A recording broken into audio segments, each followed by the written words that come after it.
Hello there, we're Team Stonks, and today we're going to be talking about ideation and brainstorming. Oh yeah, hello. This is Joseph Dyer. My major is industrial tech, and the reason I decided to go to college was to pursue my education further, and because it seemed like the best option after high school. Why I chose SJSU was because it seemed like a good school in the Silicon Valley, and their engineering program was pretty good. So yeah, overall, it's a good area to be in to learn. Hey guys, my name's Jonathan Gipp. I'm a business management major and I chose to go to college because I want a higher education so I could succeed more in life. And I chose San Jose State University because it has one of the top business courses. My name is Shahad. I'm majoring in business marketing. I decided to go to college to gain more information and experience about my major. I chose SJSU because it's close to home and to Silicon Valley.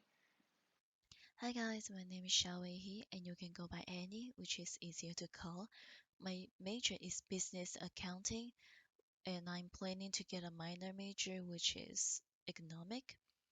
And the reason I choose college is because I hope to get more educational opportunities and learn more things in campus. And I really enjoy the learning process in campus. The reason I choose SJSU is because the location of the campus is pretty close to me and there was a lot of employment opportunities in the campus either, which will greatly help me to find a job in the future. Hi, my name is Sean Panu, and I'm majoring in industrial technology with a concentration in computer networks and system management. I chose to go to college so I can better educate myself in cybersecurity and eventually get a job in the Bay Area. As for the reason why I chose SJSU, it's because of its importance to Silicon Valley and because it's local for me.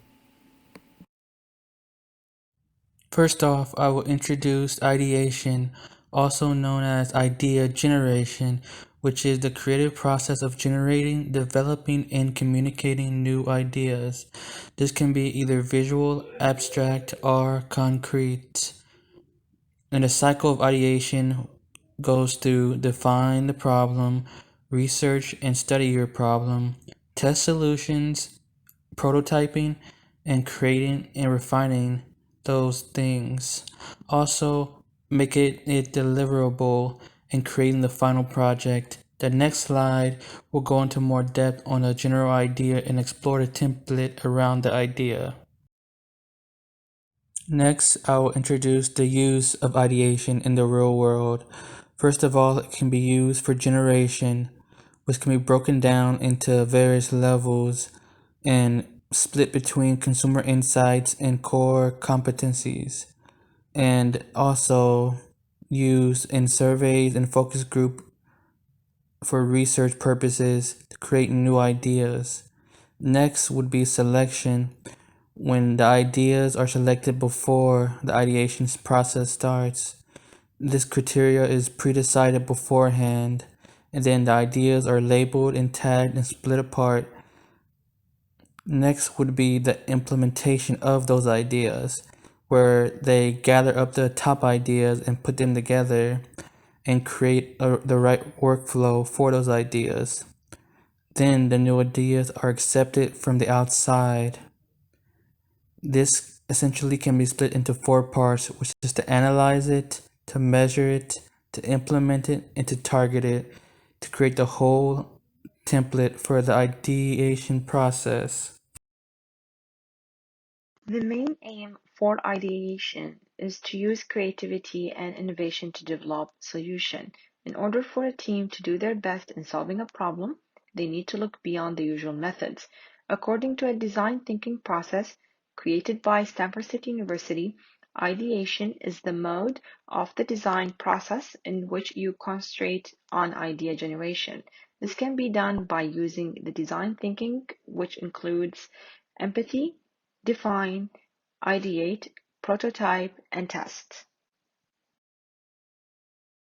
As you can see in this slide, emphasize, which is the first step, is connected to define, which is figuring out the problem.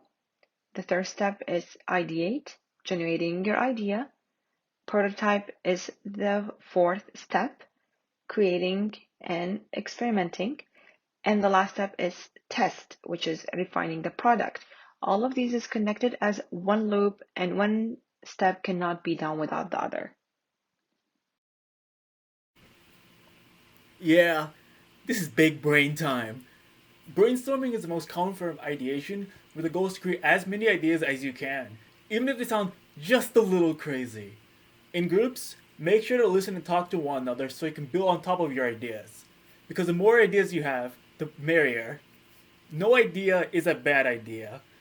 Meaning that if someone has a bad idea in group, don't talk down on them, because doing so will discourage them from working with you and create unnecessary conflict and tension. Brainstorming is good for teams because each member can see ideas in different ways and perspectives. And this sort of diversity can be really beneficial in certain projects.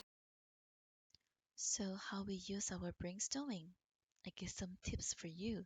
So, first of all, before deciding on any ideas, please get as many ideas as possible. But do not critical the ideas or judging the points from the other teammates, like your group mates or your team members. That's not polite. What you need to do is listening their ideas to find some good points from their ideas. The second one is avoiding reviewing seemingly like crazy ideas. Trying to find something is realistic and more simple. That's much easier for you and it's easy to develop and keep going. The third one is continuously develop the existing ideas and expanding them. If you find the ideas which you going to expand them, just go ahead and get some more details and examples. Why do we need to know ideation and brainstorming? These are important for creating original ideas so the right solutions can be made. Rushing these can lead to unoriginal and boring or uninteresting answers or generic results. Rushing this can also lead to procrastination because of not being engaged and motivated. Having interesting ideas leads to being more motivated and interested in actually working. Everyone has a creative bone, meaning that everyone has some form of creativity because we all have our own ways of solving problems. An example of brainstorming would be a teacher maybe wants the class to decorate the classroom differently for some reason. So all the students in the class are brainstorming ideas to decorate the classroom. And then there's Lily that raises her hand in the corner. Maybe she wants a jungle theme. And then Bill, maybe in the front of the classroom, wants a sports theme. Or Kevin, sitting next to him, wants a race car theme. All of them bringing their ideas together, or they're brainstorming new ways to decorate the classroom and how it could improve. And they're all going to compromise. They're just generating ideas to bounce off of each other. And that's what brainstorming usually is. So another example of ideation is that maybe the teacher wants all the students to design their own fidget spinner to show the class. So Bill, Lily, and Kevin, they all go back to their desk. They all go design their own fidget spinner based on what they like, whether it's sports or superheroes or flowers or whatever the case is. They all go back to their desk. They all design their own, and then later on, they all discuss their different ideas and collaborate and how cool they are compared to other, if they like it or not. And ideation it's more going into depth about their ideas and like how they can form new ideas rather than brainstorming. It's like the first thing that pops up in your head. With ideation, you take time to think your thoughts out and like have it written down. And that concludes our presentation on ideation and brainstorming. I hope you guys learned a thing or two that could be useful in the future. Thank you so much for listening to us.